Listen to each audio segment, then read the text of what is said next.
Өлкөбүздө жүргүзүлүп жаткан реформалар, социалдык экономикалык өнүгүүнүн жаңы артыкчылыктары талап кылып жаткан мыйзам үстөмдүгүн камсыздоо, мыйзамдуулукту чыңдоо, айрыкча укук коргоо органдары үчүн кадрларды даярдоо жаатындагы бүгүнкү саамалык мени абдан кубандырып турат.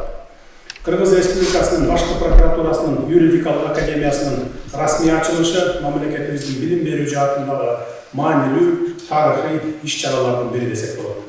Bundan улам мен жалпы мекендештеримде билим берүү, укук таануу коомчулугу юридикалык академиясынын ачылышы менен чын дилимден куттуктайм.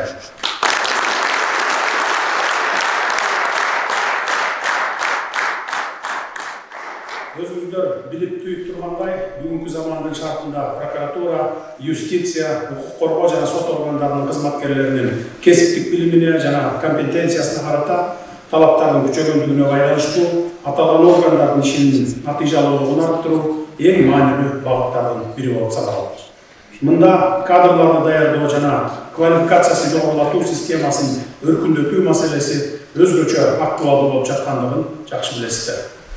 Дүйнө жүзү тез өзгөрүп турган чакта заманчалыктар менен ар кандай кооптуу жагдайларга татыктуу жооп берүү үчүн прокуратура, юстиция, укук коргоо органдарына жана сот системасына күчтүү кадрлар жана жогорку класстагы кесипкөй адистер керек. Квалификациялуу кадрларга болгон муктаждык, кадр саясатын түп тамырынан бери кайра карап чыгуу, сабаттуу жана ак ниет иштеген кызматкерлерди тандоо жана кызмат тепкичтерине көтөрүү боюнча ирээттүү кадрлык менеджмент жаатындагы алдыңкы стандарттарды, инновацияларды киргизүү маселеси курч коюлду. Ушуга байланыштуу 2023 жылы Кыргыз Республикасынын башкы прокуратурасынын юридикалык академиясын түзүү чечими кабыл алынды. Юридикалык академиянын эң негизги максаты прокуратура жана башка укук коргоо органдары үчүн жогорку квалификациялуу кадрларды даярдоого багытталып, үзгүлтүксүз окутуунун натыйжалуу системасын түзүү болуп саналат. Биз бул академиядан укук коргоо жаатындагы кызматкерлердин иш учурунда келип чыккан алешемдиктери, кемчиликтери, мүчүлүштүктөрү кыскарып, натыйжалуулугу артаарын, билими менен иши айкалышаарын илгери үмүт менен күтөбүз. Академияга катуу талаптарды коюу менен мамлекеттик кадр саясатын ыраттуу ишке ашыруу, кадрларды тандоо системасын жана тажрыйбасын өркүндөтүү, прокуратура органдарынын кызматкерлеринин дараметин арттыруу, алардын кесиптик даярдыгын, адил акылактык жактан өнүгүүсүн, мекенчилигин камсыз кылышыбыз керек. Бул үчүн академияда бардык шарттар түзүлгөн. Юридикалык академиянын бүтүрүүчүсү мыйзам үстөмдүгүн, мыйзамдуулуктун бекемдигин камсыз кылуу, жарандардын укуктары менен эркиндигин, коомдун жана мамлекеттин кызыкчылыктарын коргоо боюнча кызматтык милдеттерин аткаруу жөндөмүн жогорку деңгээлде өздөштүрүп чыгышы зарыл. Айрыкча прокурорлук көзөмөлдөр чөйрөсүндөгү укуктук ченемдерди ишке ашыруу үчүн маанилүү болгон маалыматтарды дыкатталдоо алуу менен прокуратура органдарынын функцияларын натыйжалуу аткара алгандай болушу шарт. Юридикалык заманбап билим берүү аркылуу ар бир бүтүрүүчү болочок жаш адис адам укуктарына байланыштуу реалдуу ишмердигине ишенимдүү түрдө кадам жасашы абзел. Окуу жайдын профессордук окутуучулар курамынын 65% илимий даражалары жана наамдары бар окутуучулардан турарын маалымдашты. Ошондой эле окутуу процессине укук коргоо органдарында иштеп жаткан тажрыйбалуу кызматкерлерди дагы катышымыздар керек. Юридикалык академиянын ачылышы мындан топтолгон профессорлук окутуучулук курам үчүн өтө жоопкерчиликтүү милдетти жүктөп жаткандыгын айта кетишим керек. Мынакей азыркы биринчи курстун студенттери буюрса ушул окуу жайдын биринчи бүтүрүүчүлөрү болушат. Мезгил батыл өтөт, анан алардын билим деңгээли, иште көрсөтө алган кесипкөйлүгү дал ушул юридикалык академиянын кадыр бартын же асманга чыгарат, же тескерисинче жерге түшүрөт. Кесипкөй профессорлук окутуучулар курамынын талабаган эмгеги, ак кызматы менен бул академия юриспруденция тармагындагы белгилүү бир билим берүү жайына дасыккан илимий борборго айланып, жогорку кесипкөй атаандаштыкка жөндөмдүү адистерди даярдаган чоң мектеп аткат деп мен бекем ишенем.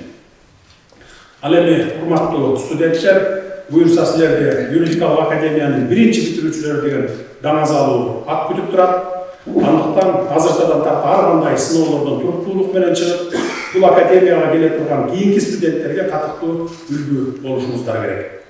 Билим алуу ийне менен кудук казгандай деп айтылат. Анын сыңарындай көч башы болуп турасыңар, талбай окуп өзүңөрдү көрсөттүңөр.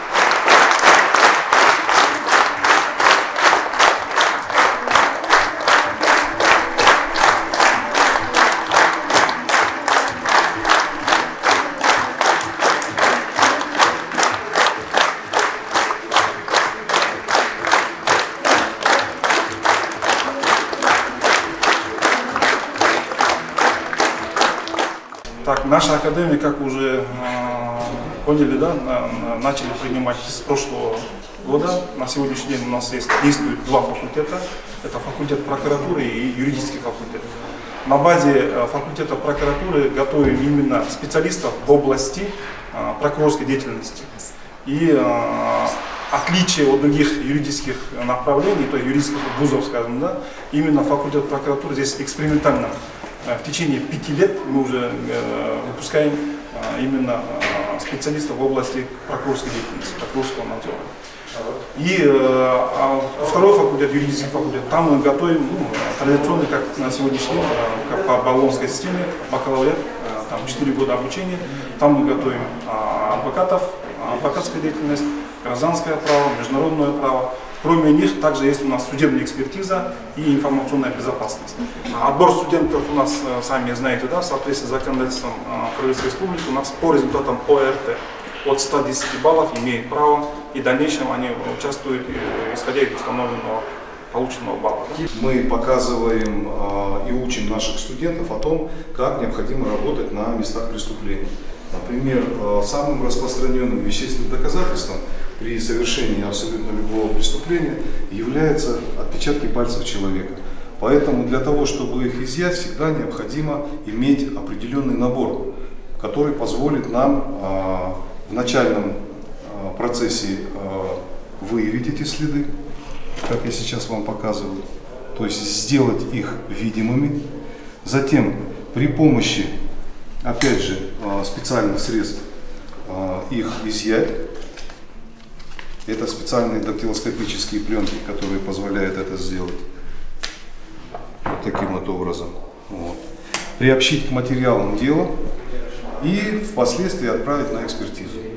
Для того, чтобы это получалось, необходим, конечно же, специальный инструмент. Специальные порошки – это различные средства, которые позволяют изымать следы с мокрых, сухих, высохших поверхностей. Это разного типа кисти для разных поверхностей и разных цветов.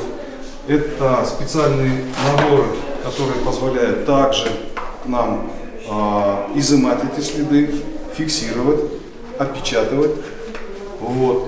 И впоследствии, если возникает необходимость, также дактилоскопировать тех людей, которые могут быть причастны к совершению преступлений.